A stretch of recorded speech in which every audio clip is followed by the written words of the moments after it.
Well, good morning, Valley Church. You have your Bibles, get them open to page 983 if you have a seatback Bible.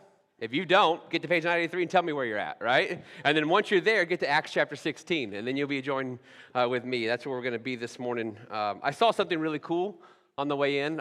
First of all, I want to let you know how grateful we are that each and every one of you are here. But this is really neat. Courtney and Toby, you mind waving real fast? Yes, you can see how excited their sister is for them, right? They got married yesterday. Their wedding was last night, absolutely. So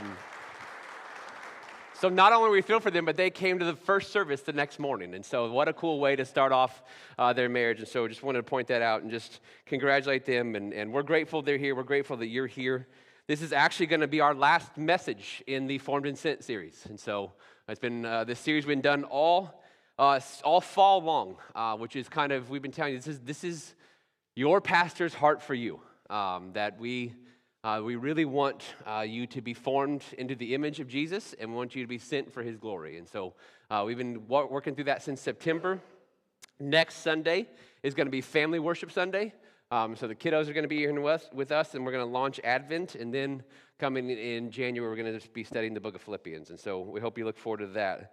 Last week, Adam talked about generosity and giving, and that's always a terrifying thing for pastors to talk about because so many other pastors have talked about it so terribly, and so many people have mishandled it, and Adam did a great job, and more so, really the membership of Valley did a great job of responding to that and encouraging him and just like keep teaching the word no matter how hard it is. And so it made me grateful to be here. We're going to end this series this morning by looking at generosity not through the lens of money, but just as a lifestyle, because there's so much more than money. And we're going to see an example of this by a woman that we meet in Acts 16.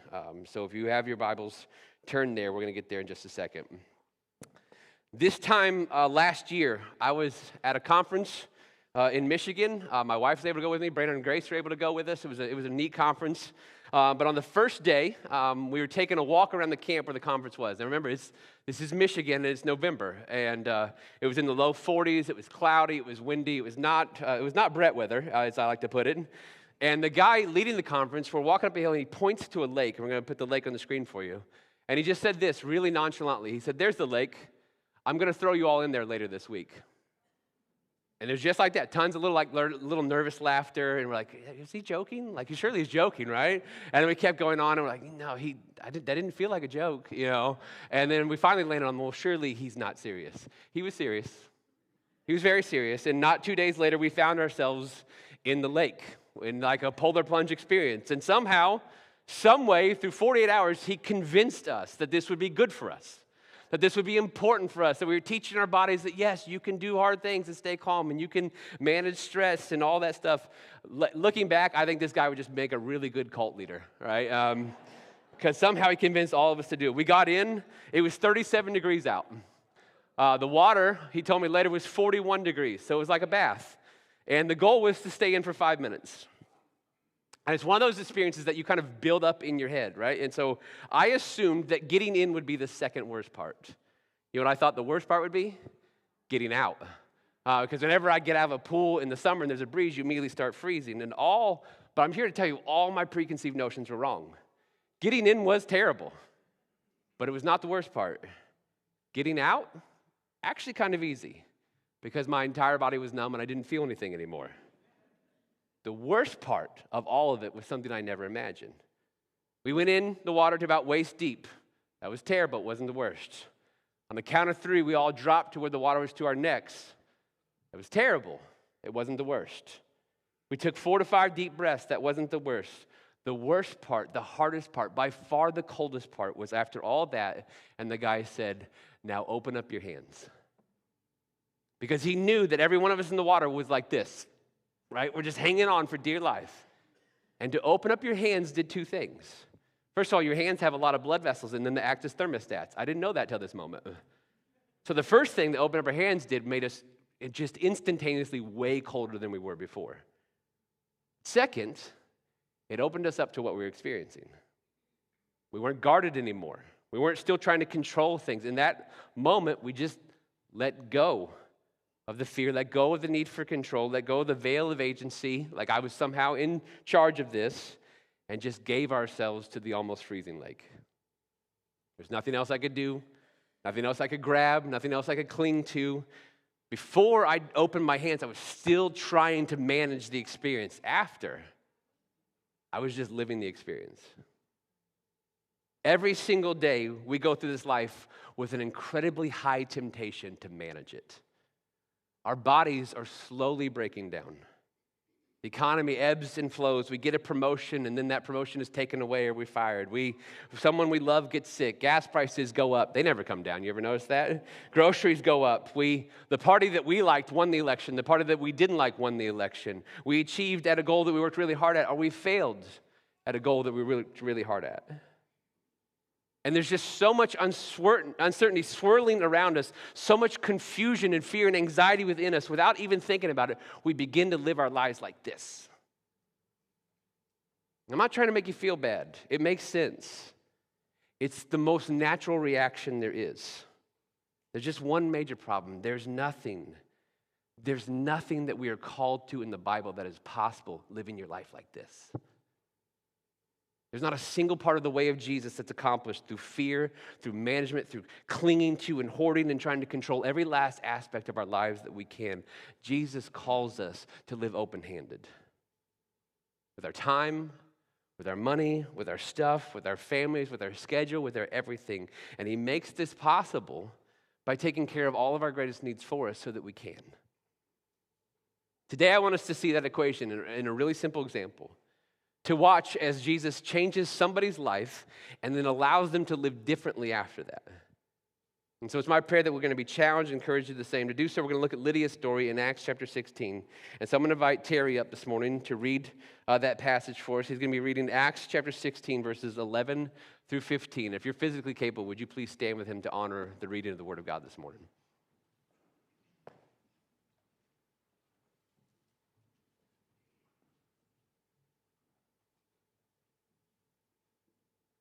Good morning. In Acts 16, starting at verse 11, from Troas we put out to sea and sailed straight for Samothrace, the next day to Neapolis, and from there to Philippi, a Roman colony and a leading city of the district of Macedonia. We stayed in that city for several days. On the Sabbath day, we went outside the city gate by the river, where we expected to find a place of prayer. We sat down and spoke to the women gathered there. A God-fearing woman named Lydia, a dealer in purple cloth from the city of Thyatira, was listening. The Lord opened her heart to respond to what Paul was saying. After she and her household were baptized, she urged us, "If you consider me a believer in the Lord, come and stay at my house." And she persuaded us. Thank you, Terry. You guys have a seat. Great job, Terry. Samothrace and Neapolis. There's a reason I had you pronounce them first, all right? Those are not easy words. But keep your Bibles open right there. We're going to look at Lydia's story. Before we do, we've been doing this practice around here that I've kind of fallen in love with. And so we're going to continue it long past this series, at least till I go to Germany, and then Adam can do whatever he wants, right? But the idea is this. You all brought stuff in with you today. And you all have stuff waiting for you after. And if you're like me, I'll just confess to you, during worship this morning, I was incredibly distracted. I was thinking about what I need to say in the intro. I was thinking about how can I send a text to somebody in the sound booth because I want to tell them something. And I left my phone in my office, and it was going through all that. And I wasn't present with the Lord at all. But he's here.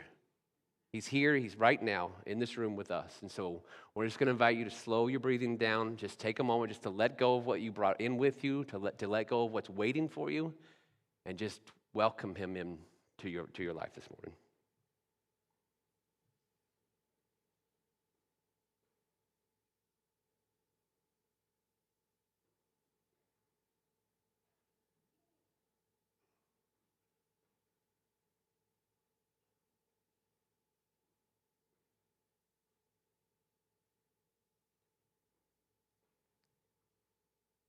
God, with so much swirling around us, give us the wisdom and ability to be present right now.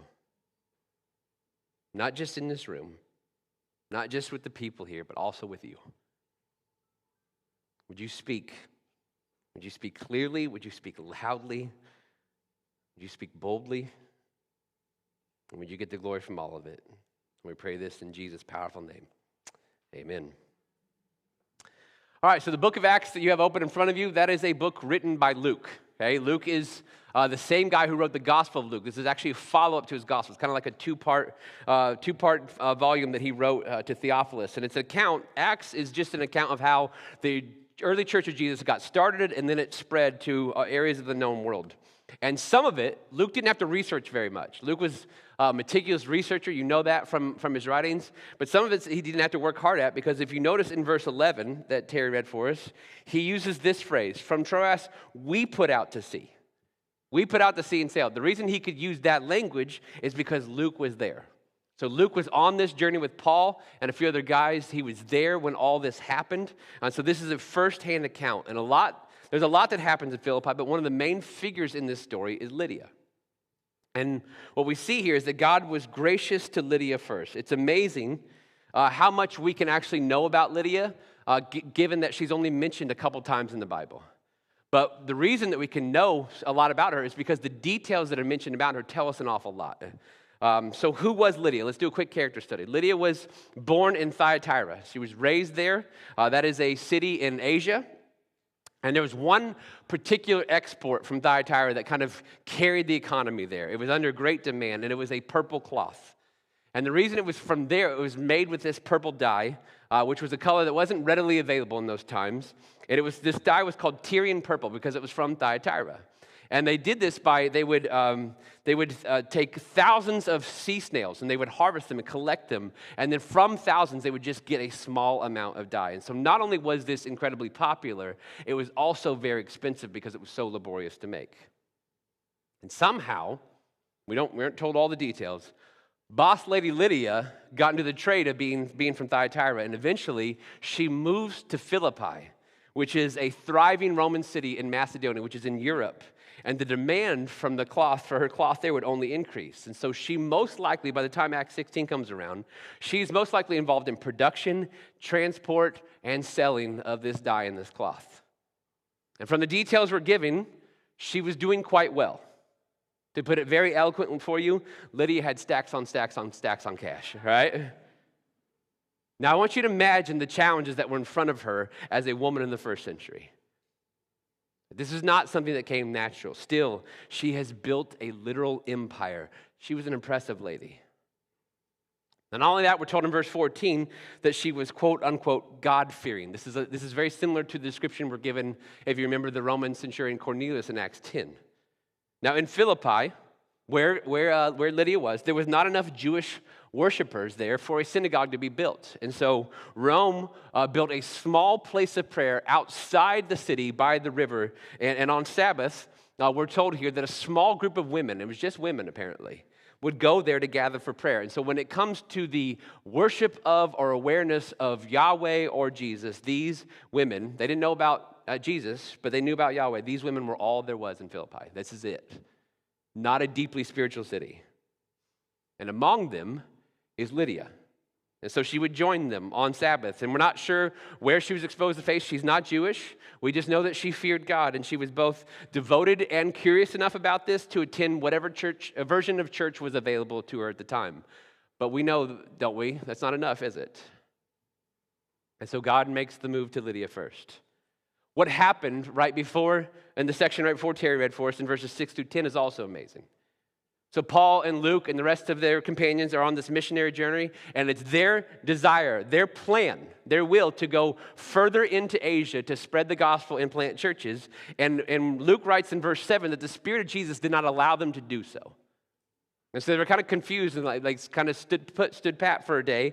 And in verse 9, Paul is given a vision from a man where he sees a man from Macedonia asking him to come and help them. And so they conclude that God is calling them to go to Macedonia to spread the gospel and plant churches. Macedonia is in Europe. So apparently God has had this habit of sending people to Europe for some time. Now, they arrive in Macedonia, they get to the city of Philippi, and they find, as we've already read, very little evidence of faith. There's no synagogue. If you know Paul's strategy on these missionary journeys, he would always go to synagogue first. There's no synagogue.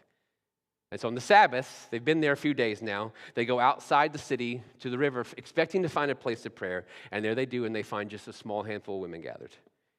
And so they sit down, they're like, all right, we're going to start here. And they begin to tell these women about Jesus. And they walk them through the Old Testament and the law and how all of it is fulfilled in Jesus Christ. And salvation is through faith in Jesus alone. And what does verse 14 tell us? It says that the Lord opened Lydia's heart to respond to what Paul was saying. Now, if you could just for a second, let's think about everything God did there. Lydia grows up in the Asian city of Thyatira. She gets deeply involved in business, and it takes her from her home to a whole other continent. She's now in Europe, in Philippi. She meets these women who are practicing this time of prayer and decides to join them. Paul grows up an Israelite, and he becomes a Pharisee. And he becomes one of the greatest persecutors of Christians there was. And Jesus confronts him, and his life is transformed. And now he goes on the first missionary journeys to where he spreads the gospel and plants churches. And he begins traveling all over the known world, leading people to Jesus. And he wants to go to Asia. He wants to go there.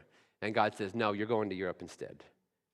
And they end up in Philippi, and they find this small group of women by the river. And Paul, a Hebrew man, a former Pharisee turned apostle, has his life intersect with Lydia, a Gentile woman and a business icon who is incredibly far from home and on the banks of the river outside of Philippi, where neither one of them are from at all.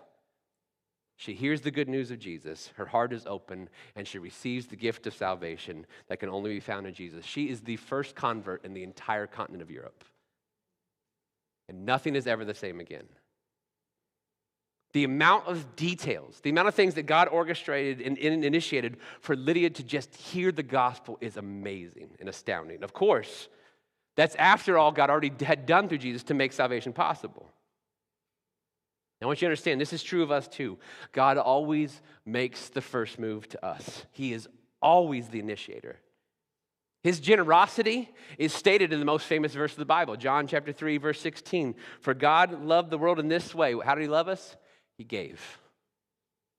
It's a gift. He gave his one and only Son so that everyone who believes in him will not perish but have eternal life. Out of his immense love for us, God gave. He gave us his one and only Son. God is always gracious. He's always loving. He always makes the move to us first. He was to Lydia. And then, thank God, Lydia received this great gift from God. I mean, think about it. How sad would it have been for God to have worked all those details out and she not respond in faith? I have a quick question, just a quick aside here. If you're here and you've never believed in Jesus before, can you even begin to think about everything that God has done in your life just so that you'd be here today? All the sorts of intersections with other people, the invites, the different things he's worked out, just so you'd be in this room and hear this message today. He's still doing this. The question we need to ask is, what exactly did Lydia hear from Paul? What is this good news of Jesus that's just so important? Well, it starts as bad news. The bad news is the reality that we are all sinners. We're all broken and sinful in our very nature. We've all rebelled against God and broken his commands. And this sin in us, it separates us from God. It puts a gap between me and God that you and I, we cannot bridge. And if that gap isn't bridged, and if our sin isn't paid for, we will die and go to an eternity still separated from the God who made us, and we will exist for the rest of time in hell. It is an awful, awful, awful reality that we should wish on no one.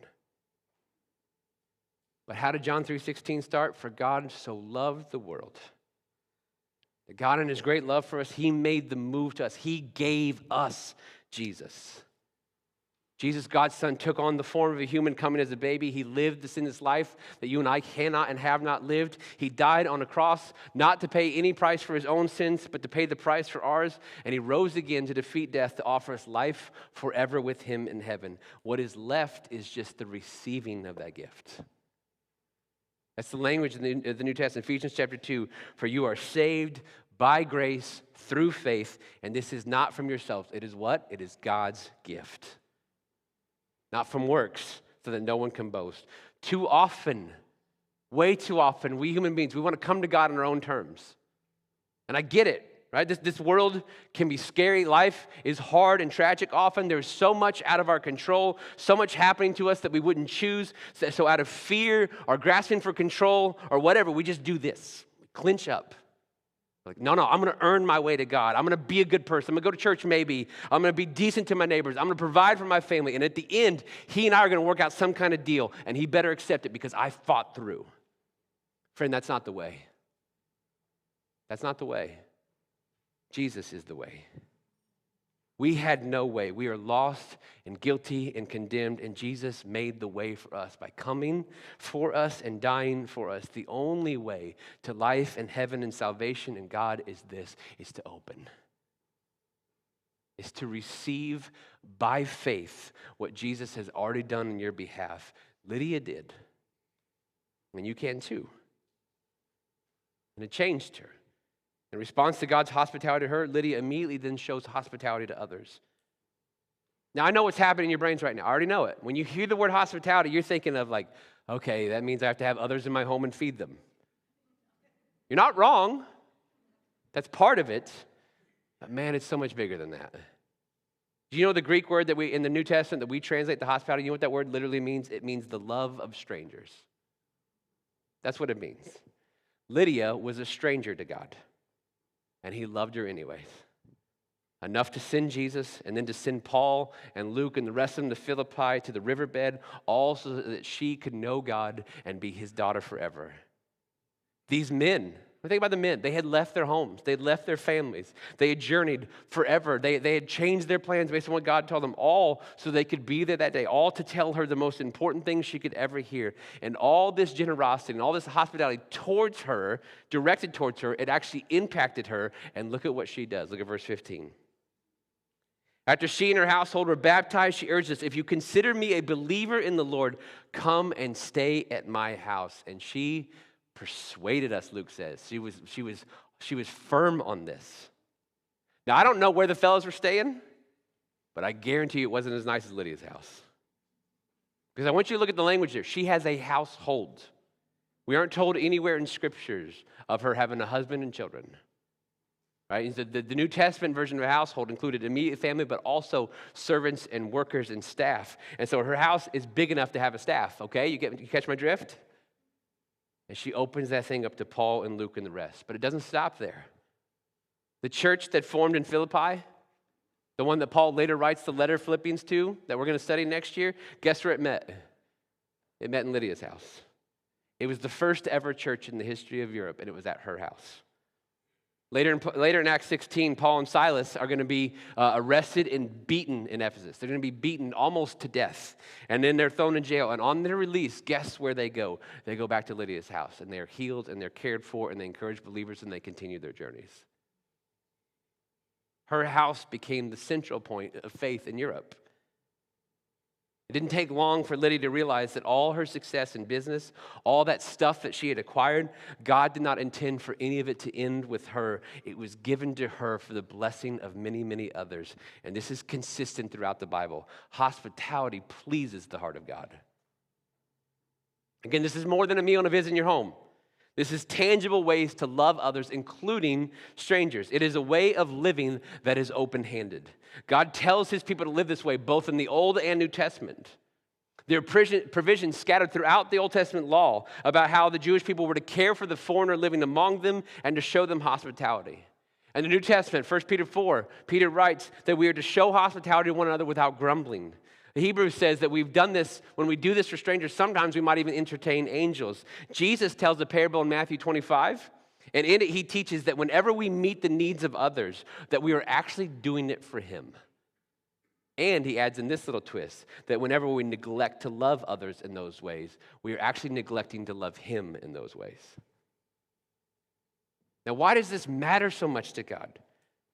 Why does he want us to live open-handed? Well, I think it honors God when we use his gifts the way that he intended for them to be used. Because God has given us all gifts. He's dealt tremendously with each of us. He's provided us with gifts and blessings. He's met our needs and more, and in doing so, it's really, really easy to begin to believe and act as if those things are rightly ours. As if they are somehow about me. And whenever we do that, you know what we start to do? We start to clinch in. Begin to protect our stuff. We begin to make our faith more and more private. There's really no need for me to share this. I have what I need in Jesus. I begin to fall prey to materialism. If I just had the nicer this or the bigger this or more this, it would finally be enough. And it's never enough, is it? And what happens, and we all know this feeling, what happens is that our lives and our things and our possessions and our schedules, they end up owning us far more than we own them. And the whole time, in twisted irony, we cling to them as if we're still in control. Open-handed living, generosity, hospitality, these are our weapons in the fight. They are gifts from God to remind us that it's not all about us. They are the weapons that we have to overcome with Jesus' help. Clinging to, hoarding, protecting, coveting, always desiring the next thing, always wanting more, always collecting. This is a terrible, awful, anxious way to go through life. Receiving and gratitude and open-handedness and sharing and generosity and hospitality, these things seem like sacrifice to our sinful minds at first, but they are the very best way to live. So how can we do this? How can we recognize this threat in our lives and live in a way that honors Jesus more? Well, I want to give you one encouragement and then two rules of life to live by, and then we'll close. The first encouragement is this: just guard your heart. I stole this. This is plagiarized from Solomon, okay? This wisdom comes to us directly from Proverbs 4:23. Guard your heart above all else, he writes, for it is the source of life. Other translations say, guard your heart above all else, for everything you do flows from it. That is the Bible telling you that what your heart longs for, what your heart belongs to, the center of your desires, this will shape most of what you do. Which is why it's so important that we guard that. It's why Paul tells Timothy that godliness with contentment is actually the greatest gain. If we can somehow, listen to me, if we can somehow orient the center of our desires, orient our heart around gratitude and contentment, then we are already winning 99% of the battle. But we have enemies in this. And we need to recognize them. Number one, recognize the danger of the digital machine. I've always personally, on like a moral level, just struggled with the idea of marketing. And the struggle is this, right? There are times when I've been thankful to learn about a new concept or a new tool or a new invention or movie or music that I didn't know existed, and it was kind of a benefit to my life, and I enjoyed it, and I was grateful to learn about those things. But the struggle is also this side. If you break it down, you know what marketing is? It's professional discontentment. It's a group of people who are really good at their job, who are paid very well, who are designed to make you discontent. Their job is to make you unhappy with what you have. And then convince you that it's their product, their service, their whatever will fulfill you. And they're really, really good at it. It's now estimated, I want you to understand this, it's now estimated that $1 trillion a year is spent on marketing every year around the world. Not 1 million, not 1 billion, 1 trillion. And they wouldn't be spending it if they didn't make it all back and then more. So $1 trillion is being spent every year to make you discontent. Now, go ahead and add social media into that mix. And now the reality that you thought social media was bad 5 years ago, add the reality that all of our social media and internet experiences are now personally tailored by an artificial algorithm. And that phone in your lap right now, that phone in your pocket, that phone that you go nowhere without, it has been specifically designed to make you discontent, to make you spend more, to make you want more, and live less open-handed and less generous. That is the design of it. Virgil Tanner, the guy who threw me in the lake, he says this: we don't live like there are bad guys trying to get our minds, but there are bad guys trying to get our minds. I had an app on my phone that alerted me to what they called amazing deals. It's a neat idea, right? There are users on this app who scoured the internet and reported sales and clearances and discounts from around the web. I'm worried that some of you want this app. But you know what I found? I started wanting a bunch of things that just seconds before I didn't know I wanted. I started wanting a bunch of things that seconds before I didn't even know existed. And I was happy without them just 10 seconds before. But I could justify it. Why? Because it was a deal. Well, you know what's better than 70% off? $0. $0 is always better than 70% off. And so guess what? I deleted the app. What do you need to delete? What do you need to deselect? What do you need to use less? What do you need to guard? There are bad guys trying to get your mind. There are bad guys trying to steal your contentment. There are bad guys trying to rob your attention and rob your joy and take your focus. Do not let them. You have power over this. Make your devices work for you, not the other way around. Second, reduce the hold that your stuff has on you. Craig and I have lived in the same house the whole time we've been here in Terre Haute, so we've been there for more than 15 years. Nothing in that house has changed more than our kitchen. The project took us over a decade to do. Not because we were working that hard on it, because we'd do a little bit, and then we ran out of money, and then we'd do a little more, and then we run out of money. But it took over a decade, and one of the biggest projects was the cabinets.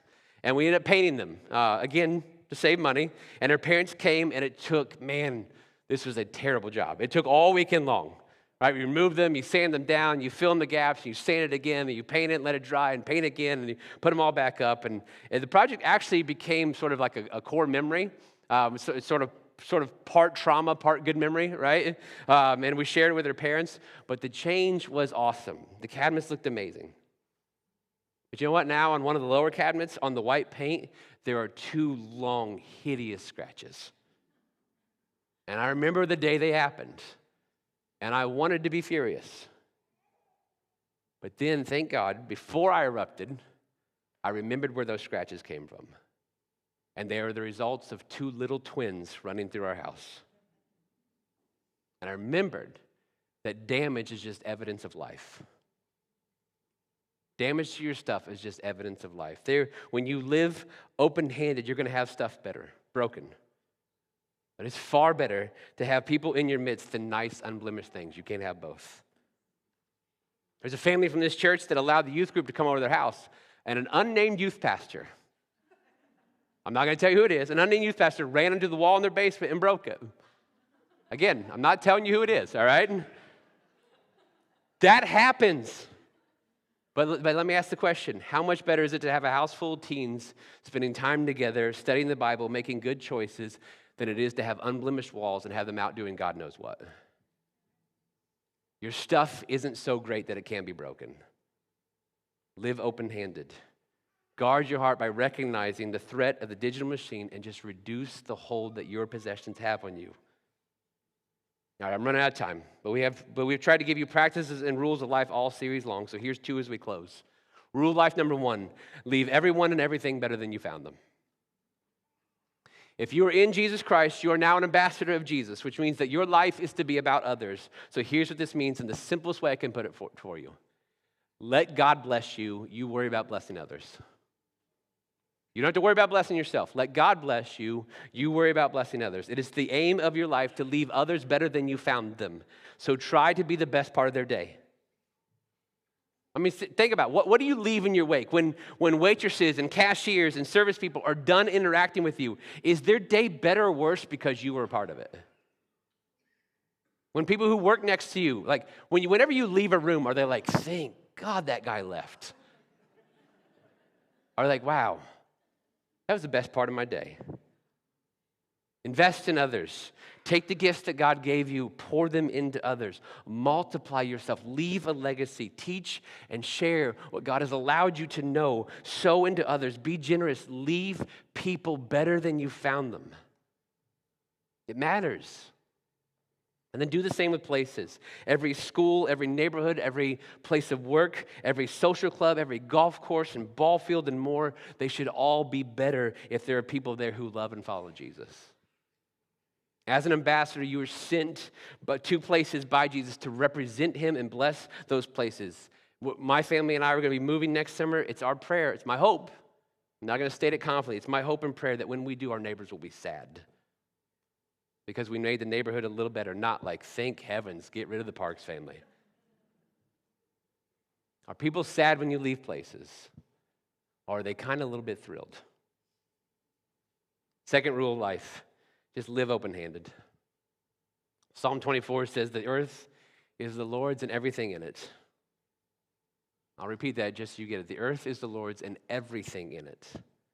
James tells us that every good and perfect gift comes from above. I want you to start practicing saying something to yourself. And I want you to say it again and again and again and again. It's not my stuff. It's not my stuff. It's not my stuff. And if you catch yourself saying my car or my house or my money, catch yourself. No, no, no. It's not my stuff. It's all God's. Sure, I got worked up about it for a little bit, but he just let me borrow it for a little time. And one day I will die, and he's going to let somebody else borrow it for a little while. It's not my stuff. It was never my stuff. It's not my money. It's not my house. It's not my car. It's not my retirement. It's not my job. It's not my position. It's not my title. It's not my gifts. It's not my talents. It's not my abilities. It's not my tools. It's not just my kids. It's my marriage. It's not just about me and my spouse. Oh, sure, I get worked up about all those things. But everything goes back in the box when I'm done. And so be generous. With your money, sure, that's part of it. But also be generous with your home and your wisdom and your gifts and your abilities and your possessions and your faith and your family and what God is teaching you and all that God has given you, because none of it was ever meant to end with you. In that cold November lake in Michigan, I heard the words, "Now open your hands." And when I did, I became aware of a whole new level of an experience with the lake, with the creation, and with God.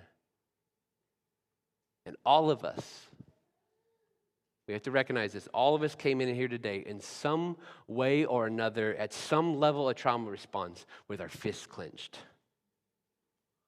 We're all clinging to something. We're all holding on to something. We're all protecting what we think makes us safe. It doesn't. It doesn't make us safe. And so may we have the wisdom and faith to simply open up our hands. Maybe it's to believe in Jesus for the first time. Maybe it's following him into baptism or joining a group or serving. Maybe it's trusting him to the level that you are giving regularly. Maybe it's by living more generously.